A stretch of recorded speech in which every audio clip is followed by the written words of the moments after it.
Investigative journalist Ethan Carter has always loved reporting on missing persons cases and supernatural events.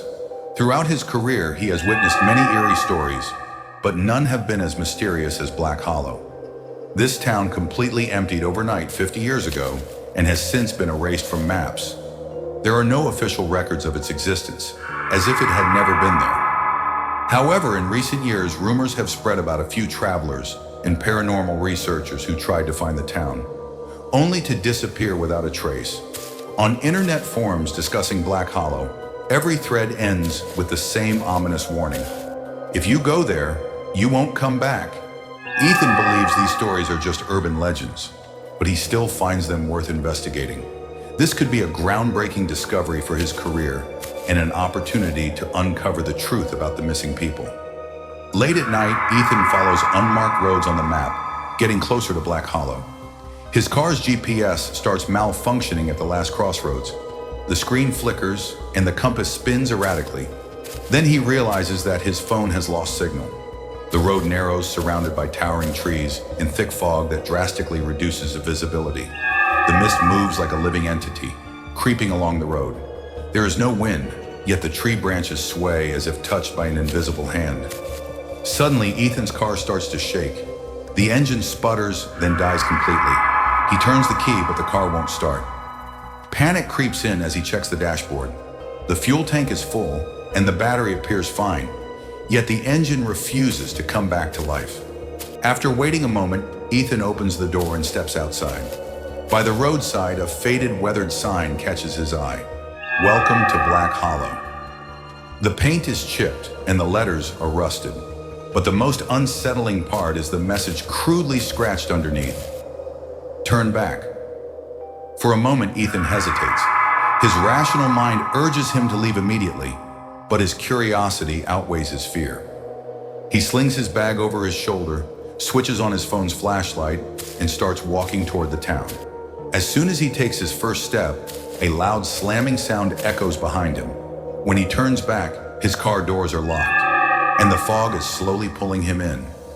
As Ethan walks through the empty streets of Black Hollow, he notices that time seems to have stopped here. Old store signs creak as they sway. There is no wind, yet dry leaves swirl at his feet as if moved by an unseen force. Some windows of the abandoned buildings seem to flicker with shadows for just a moment. Ethan quickly turns his gaze, but he sees no one inside. His heart pounds. It feels as if someone is watching him. Suddenly, he notices that the door of an old grocery store on his left is slightly ajar. A faint rustling sound from inside compels him to step in. As soon as he enters, the pungent smell of mold and stale bread fills his nose. The store's shelves are almost empty, though a few canned goods remain neatly stacked. Footprints are visible in the dusty floor. As Ethan moves through the shelves, his eyes catch a bulletin board on the wall. As he steps closer, he sees yellowed photographs pinned to it. They are all of missing people. Some appear to be from years ago, their faces faded and worn, many in black and white, but a few of them are shockingly recent. As he examines them more closely, his throat tightens. The last photo is almost untouched, still carrying the scent of fresh ink, and when Ethan looks at it, he freezes, because it is a picture of himself. His eyes widen in fear. He has no idea when the photo was taken. He just arrived here. At that moment, he feels a breath on the back of his neck. Something is standing right behind him. But wasn't he alone inside? Every hair on his body stands on end. He quickly spins around but sees no one. However, something has changed. The door is no longer open. It has shut. Ethan slowly steps backward, holding his breath. A shadow moves between the shelves, but before he can make sense of it, all the lights flicker and go out. For a moment, there is absolute silence. Then a shrill bell tolls. The sound echoes from outside, like the bell of an old town church. But its rhythm is strange, erratic, almost frantic. A cold terror spreads through Ethan's chest. Suddenly, the grocery store's door creaks open on its own. Ethan looks outside and realizes the scenery has changed. It is now dark. When he entered, there was still daylight, but now the sky has turned pitch black. As he looks toward the center of town, his eyes widen in horror. The streets are no longer empty. People emerge from every corner of the town, but something is wrong. Their clothes are from another era. Faded vests, lace dresses, fedora hats, and they are all staring at Ethan in utter silence. It doesn't take long for him to notice what is truly unsettling. Their faces have no emotion. Their eyes are hollow, their skin pale and grayish. Ethan takes a panicked step backward and starts running.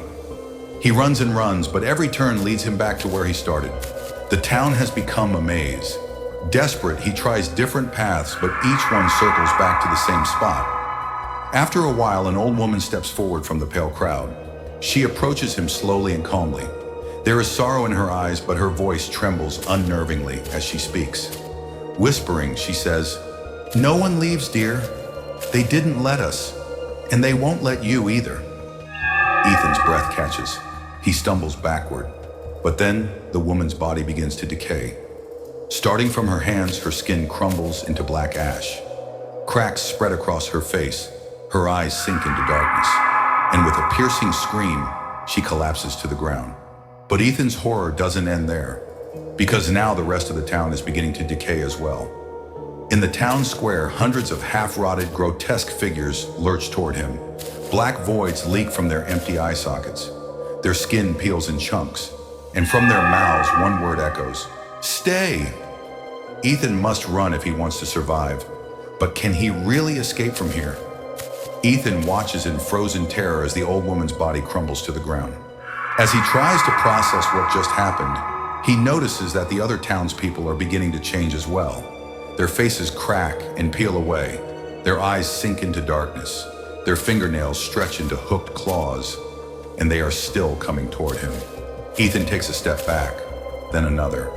But no matter where he turns, every street leads back to the same place. He is trapped in a looping nightmare.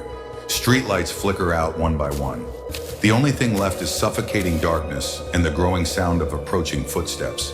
The crowd tightens its grip around him. One of them reaches for Ethan's wrist, but he yanks away at the last second.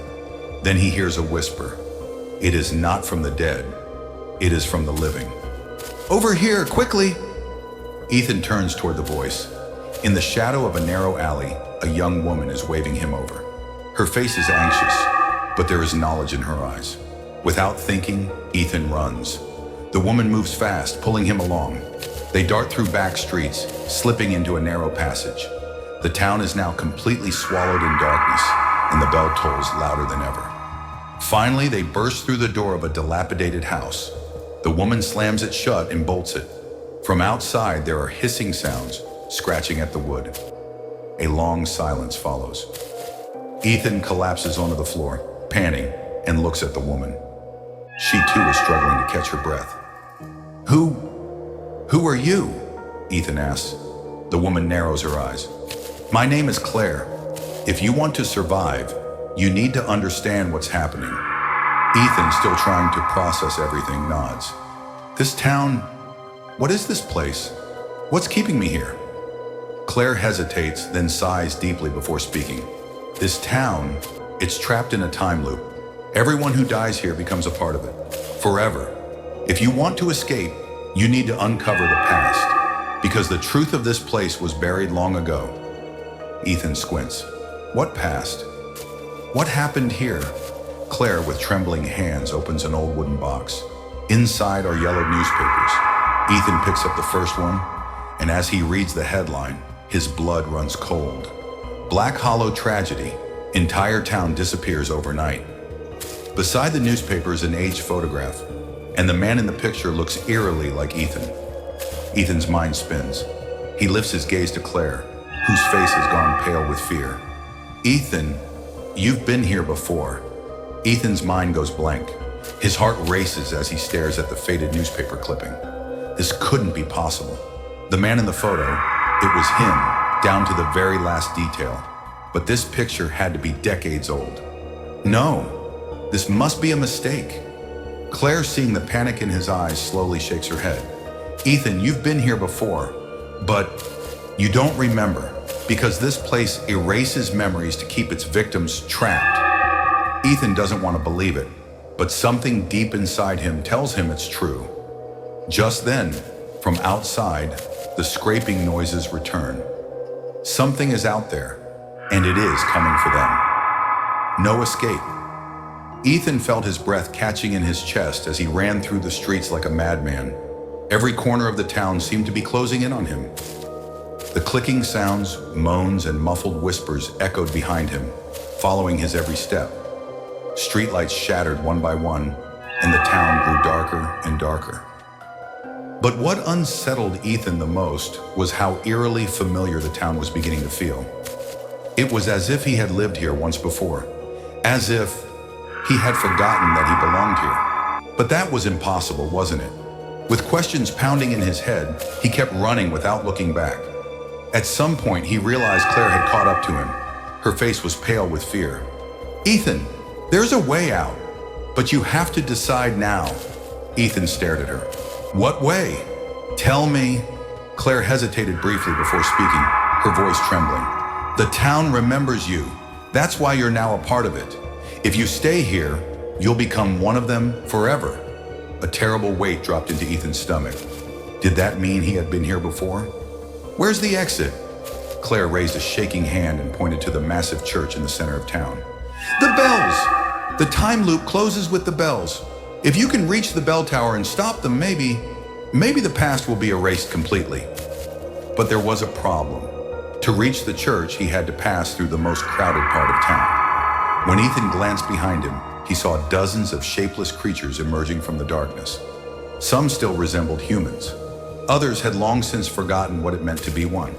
A glowing-eyed, empty face, a grotesquely elongated hand reaching toward him, a head twisted completely backward. Screams, whispers, "Stay!" Ethan knew he couldn't be trapped in this nightmare forever. Summoning every ounce of strength, he ran one last time. As his trembling feet reached the front of the church, the massive doors swung open on their own. He rushed inside and dashed up the staircase leading to the bell tower. The wooden steps creaked under his weight, but Ethan's instincts told him someone else was following him. And when he reached the final step, gasping for air, he turned around. Claire was gone, but someone else was there. His own decayed, grotesque form. This time it was much closer.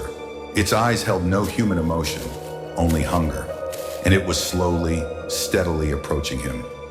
"You're already one of them, Ethan." Ethan screamed, grabbing the first thing he could find, a rusted sledgehammer. He swung it at the bell mechanism, and with a violent crash, the bell shattered into pieces. A piercing silence fell over the town. And then, everything began to rewind. The town blurred. Buildings disappeared, streets unraveled. Ethan suddenly felt as though he was suspended in nothingness. Then when he opened his eyes, he was back in his car, right at the town's entrance, as if nothing had ever happened. The town's sign, weathered and rusted by time, read, "Welcome to Black Hollow." Was it all just a dream? But when Ethan looked down at his hands, he found an old faded newspaper clipping caught between his fingers. And the last sentence on the clipping made his blood run cold. "Everyone who comes to Black Hollow returns one day." The town was still there, and Ethan knew one day he would truly come back. If you like this story, don't forget to share it with your friends and subscribe for more content.